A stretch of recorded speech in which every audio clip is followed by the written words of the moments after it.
All right, the film is called The Lake. It premieres here at Sundance. You can see it in person. You can see it online as well. For tickets, of course, the Sundance website has the whole schedule. But I just thought it was so interesting that this issue that we report on so much is on this stage here this week. It's true. One to watch. You mentioned we love seeing those one with local ties for sure.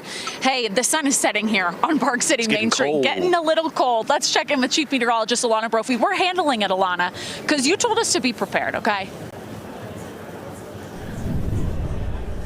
Listen, snow pants on Main Street, that is the rule. That's the life hack, folks, if you're coming up, especially after the sun comes down. Hey, I loved that story, Brian. The lake is always a focal point for my forecast, as well as the Beehive State. Let's talk about the weather, because we've got cold conditions settling in yet again as we head into tonight. Frigid. I want to show you that live view behind me. We're on the deck at No Name Saloon, talking to folks who are here in town for Sundance. The hustle and bustle, it keeps ratcheting up. The excitement is near, and you see the foot traffic picking up as well. A lot of people just enjoying what Main Street has to offer before all those premieres and the star-studded events kick in tonight and for opening weekend. Let's go ahead and take that live view of the sunset Brian and Sarah just mentioned. Let's go ahead and stay on the Wasatch back. You're going to look at Heber.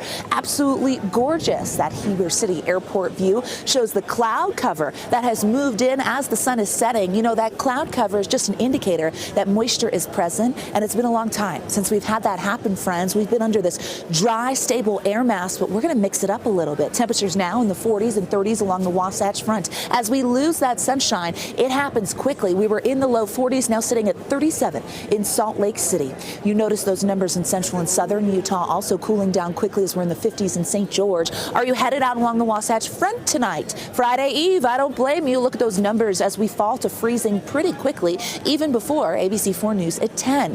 Hazy skies are out there in our valleys. That inversion layer persists, which means some nocturnal fog is possible for the overnight, but the clouds are bringing in some mixing, and we've got a weaker inversion setup. Satellite radar shows you that cloud cover encompassing the state. We see it from north to south, and there's that live view from Ivins. Our Black Desert Sky Cam started to pick up the clouds last night, and they've stuck around today, capping some of that daytime heating, keeping temperatures closer to seasonal norms in southern Utah today.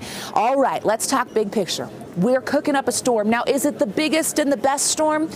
No, but it's a storm, friends. We're not going to see wet weather in the north, but portions of the Beehive State will. You see that area of low pressure, and it's going to dig further south. It's sending a solid cold front through Utah. That's going to move through northern Utah with colder air and significant mixing. Do you know what that does? It busts the inversion. Grab this sweep, and we just get it out of here. We are happy about that. The cold front intensifies as it moves into central and southern Utah. That's where we're going to see valley rain and mountain snow. See how quickly that high pressure sets up? It dries us out for the weekend, but with a northwesterly flow, we're going to see those temperatures below average. So we're going to stay in the 30s. We'll be a little cool, build back to the 40s pretty quickly, because that high does that with calm conditions and subsidence. Futurecast shows us that moisture that I referenced. Valley rain, mountain snow in central Utah. A lot of the precip will be focused south of I-70. Here we are by 11 a.m. We keep it moving, and you're going to watch that front progress even further south. We know our mountain ranges will get some modest snowfall. There's a chance with a northerly flow, maybe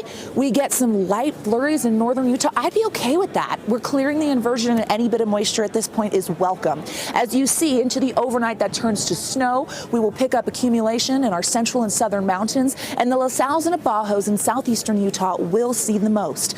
That is where we have a winter weather advisory. Here's a look, 2 to 6 inches for our central and southern mountains, maybe a trace to an inch in the northern mountains if we're lucky, 6 to 12 towards the Four Corners with the La Salles and Abajos above 7,500 feet. As we look at that winter weather advisory, it goes into effect at 5 a.m. and it's going to hold on until 11 p.m. where they could get some healthy snow. Half a foot to a foot in the south is a win, especially as we look at those snowpack percents. We'll take the moisture. Temperatures for tomorrow. Now, we know air quality could be a little hazy. We see some 40s there along the Wasatch Front, 43 in Salt Lake, but we know those numbers will drop and the haze will clear, mid-50s expected in Washington County. Speaking of, let's look at the next 7 days in St. George because, yeah, you could see some wet weather. Slight chance there Friday into Saturday. That's our window of precipitation with temperatures in the 50s. Northerly flow will bring gap winds, so enhanced canyon winds in Washington County for Saturday. Here's the Sundance forecast. Are you coming up? I hope you do. It's the last one. You got to get out here and get a slice of the excitement. Temperatures will be cold, 20s and 30s for Park City. Here's the Wasatch Front. Maybe we get some flurries. Let's throw them in. I'm an optimist. Fingers crossed. Look at those numbers go from the 40s to the 30s. We go below average and get a reminder that, yes, this is still winter. It just hasn't looked or felt like it. But a few flurries, even for the Wasatch back, we could send out all of these Sundancers with not just the sun dancing, but some of the greatest snow on Earth. And that is my goal. We'll see what happens. For now, we'll send it back over to Brian and Sarah live above Main Street.